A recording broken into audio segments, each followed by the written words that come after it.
ऐसे ही उनका समय बीत रहा था। एक दिन जब रघु गाजर बेचने के लिए गया हुआ था तो पीछे से उसके खेत के पास से एक चरवाहा अपनी गायें लेकर जा रहा था। उसकी गायों ने गाजर को देखा तो रघु के खेत की तरफ दौड़ी। उन्होंने रघु के खेत से गाजर खाना शुरू कर दी। चलो बस करो अब, पता नहीं किसका खेत है, मालिक आ गया तो पूरे पैसे लेगा और मेरे पास इतने पैसे नहीं हैं। चलो भागो, अब घर जाकर खा लेना।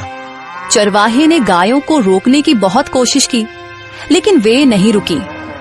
उन्होंने थोड़ी ही देर में सारा खेत साफ कर दिया।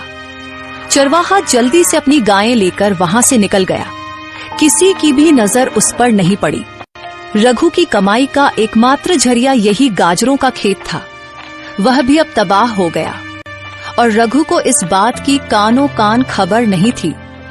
उधर रघु बहुत खुश था, दिल ही दिल में सोच रहा था, अब गाजर अच्छी बिक रही है।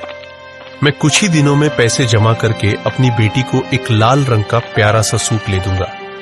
बहुत समय हो गया है, मैंने कभी उसे नया सूट नहीं दिया क्योंकि और भी खर्चे बहुत होते हैं, लेकिन इस बार मैं पक्का उसे सूट ले दूंगा। ऐसे ही ख्यालों में रघु अपने घर चला जाता है। अगले दिन सुबह रघु अपनी टोकरी लेकर गाजर तोड़ने खेत गया, लेकिन जैसे ही उसने खेत देखा, खेत देखकर उसका दिल बैठ गया। ये क्या हुआ? सारी गाजरें कहाँ गईं? ये तो पूरा खेत खाली है।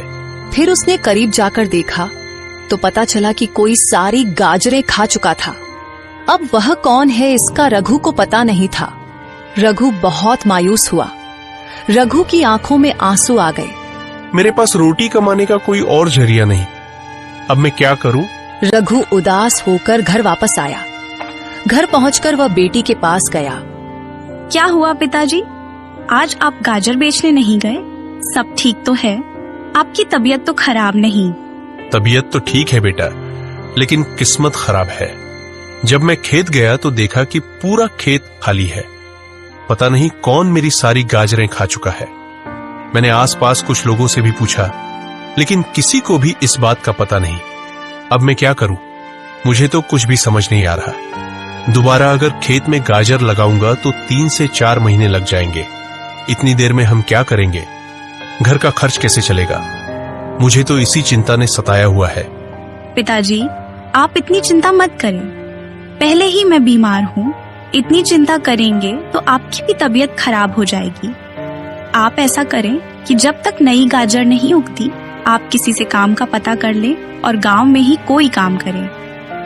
हाँ बेटी, तुम सही कह रही हो। काका रामू मुझे पहले सेठ भूषण के पास काम करने को कहते थे, लेकिन कभी जरूरत ही नहीं पड़ी। अब मैं सीधे सेठ भूषण के पास ही जाता हूँ और उनके पास काम करता हूँ जब तक नई गाजर नहीं उगती। ठीक है बेटी, मैं अभी जाता हूँ, तुम अपना ख्याल रखना। रघु सेठ भूषण के पास काम का पता करने के लिए चला गया। सेठ जी, मैं आपके पास काम का पता करने के लिए आया हूँ, मुझे कोई भी काम दे दीजिए। मैं मन लगाकर काम करूंगा, आपको शिकायत का मौका नहीं दूंगा। क्या हुआ रघु, तुम यहाँ काम ढूंढ रहे हो? तुम्हारी गाजर को क्या हुआ? तुम तो गाजर बेचते थे ना, फिर अचानक आज यहाँ को क्या हुआ? सब ठीक तो है ना? रघु ने सारी बात सेठ भूषण को बता दी। हाँ रघु, किस्मत तो तुम्हारी वाकई बहुत खराब है।